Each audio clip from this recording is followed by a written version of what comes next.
And he survived, as you know, a near-fatal brain hemorrhage. Just last week was back in the hospital. The last night of the live finale of Celebrity Apprentice, he beat out Holly Robinson Pete to be crowned the new winner. And here he is, Bret Michaels, everybody.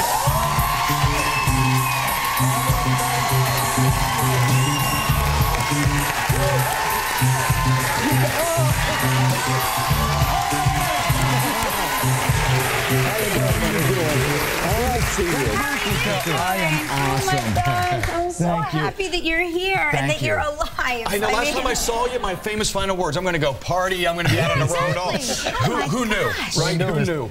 But boy, that really came on in a hurry, didn't it? I'm telling you, it was a domino effect. I started to become like Rat Boy, the medical experiment. After a while, I hate to make fun of it, but it's the way I deal with the pain. This is your hospital picture, and I just have to say, you look gorgeous. I was still in partial coma here. They posed me up for that. It was like Weekend at Bernie's. You know, they're like moving me around. This was very serious, wasn't it? Very serious. I mean, did you think for a minute there that maybe you're not going to make it? I'll tell you something. When it happened, I say this. Let's go through this. I'll make it quick. I'm in San Antonio. We're at the arena. I thought, I just got the stomach flu, and the next thing you know, I have an emergency appendectomy, right? Oh my gosh. They take me in, they do the operation around midnight. 8-9 days later, I'm at home with my daughters hanging out. I'm with Christy and the kids. We're having a great time.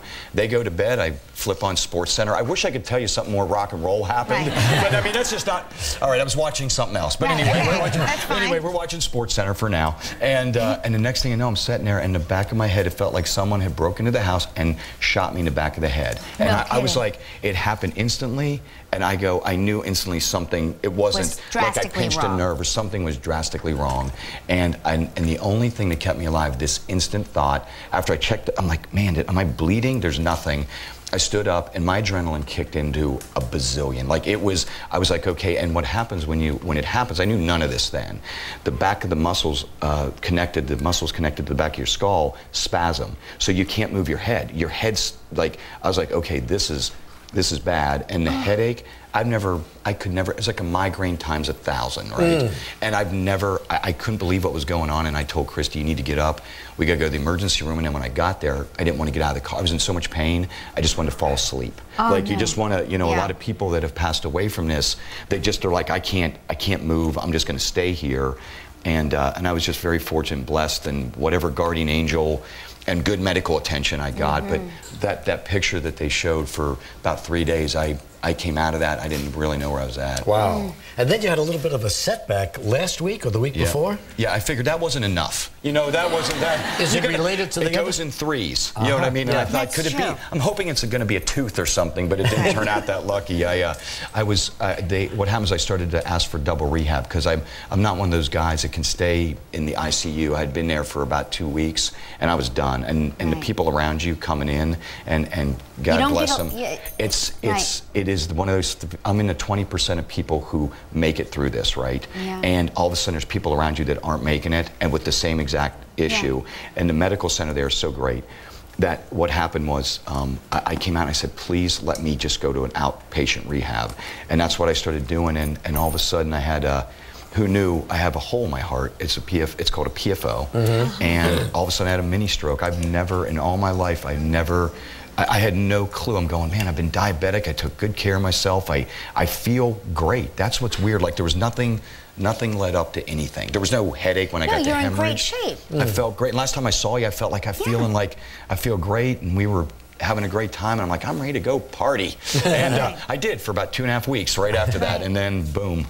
It's true what they say when people say, you know, you don't have anything unless you have your health. And you don't really realize that until something like that happens. Until it happens. And it hit me right then and there, puts life in perspective. Your daughters must have been scared to death, huh? They were, and I got to tell you, it's the strangest thing because I say this, I love my daughters. The Christy and my family, I'm blessed, and the fact that when they saw me like that and they came into the hospital, because I asked once, when I went in the night it happened and the guy realized I had blood in my brain, he said, if you have kids, you should bring them.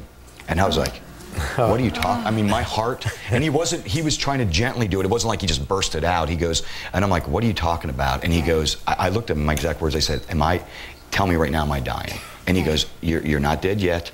I go, I know that. I'm talking to you. I go, this reminds me of the finale of Lost. I saw this on Lost last really? night. And I go, but once that hits you, and my way of dealing with everything is I have to laugh it off. And I said that to him. I go, I get that, but I said, am I on my way there? And he goes, you're in trouble. That's his exact words. He goes, you're in a lot of trouble.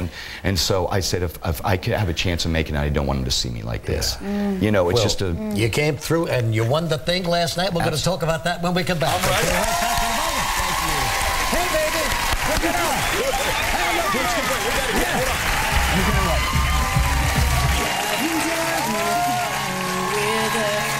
Okay, we're back now with Bret Michaels. You know, you started to tell us about that hole in the heart situation. Right. Was that repaired? We left off at that. That's a cliffhanger right there. I have a hole in my and then out. No, they won't be able to do the operation. That's what we were just talking about. They can't do the operation until the fall because what happens is they're giving you. This is how strange this is. That's why I was making fun of. I'm like a lab rat at this point. You and Regis should be in a reality show together. What are you taking? Well, I'm taking this. You know, it's like this. But what happens is they give you one thing to clot the blood. You know, you don't want the brain to keep bleeding. You don't want the appendectomy. You know, so they're doing that. And then the other side of it is the diabetes, and then the blood thinner, the Lovenox that you got to take. I'm like, well, I'm already taking 4 injections. Just add a few more onto there a day, and that should be fine. And that was it. But in the fall, they'll sew you. They're going to sew it up, and it'll be great. Well, you've been through it all, pal. You really have. You know, doing that show, do you think that had a toll on you? I think Trump. Man, actually, every day you got to go through. He's coming at me every day. You know, and I love the guy. I'm like, I love you, Trump. He trumped me last night. He literally. Well, I thought at the end of that, I came all the way out there, and you know, in your heart, you go there to win. Yeah. And at the end of it, I thought when he looked over, I know his pattern from the boardroom, and he went boom, boom, boom, and I go, oh my God, he's gonna fire me. Yeah, I got very nervous. I'm like, I got a hole in my heart. You can't. This is gonna be bad. I'm on medication. You can't do this to me. I thought the same exact thing because you know the pattern, you know the rhythm of the show, how he does it, and I said, oh no, he started out with Bret, and he's gonna go to her, and then he's gonna hire Bret and hire. I was very nervous. Yes, but there was a new twist when he said, Bret, you're hired. Oh, and it took me a minute. Like I go. Yeah, and I jumped up for Johnny. Go wait, and I leaned over. That's why I leaned over. I go, did you say fired or hired?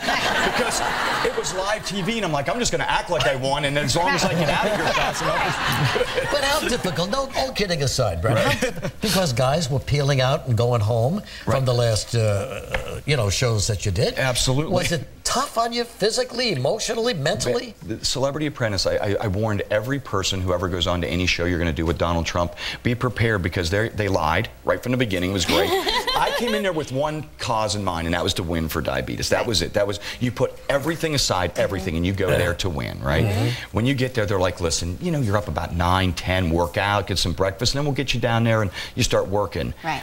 Everyone warned me it's not the way it worked, but I don't listen because I have a small brain, right? So I went in there and I was like, at 4:45 the first day, bam, bam, bam. They're like, okay, everyone's up. Lobby calls at 5:30 or 6. I'm like, what are you talking about? I'm like, what about the breakfast and the workout? Yeah, no, what happened? Because I just landed from, I did a show the night before in León, Mexico at the Polyforum, flew in on 1 hour sleep and literally got to the room. They're like, come on, we're going. And it was the hardest, best work I've ever done. I was happy to do it. Boy, oh boy, it really was. That shot you're talking about in the lobby, that was at 5 in the morning? 5 o'clock. Because I could see right through the windows out to Fifth Avenue. Right. No traffic, nothing going on. Yeah, exactly. There's nothing going on at 5 o'clock.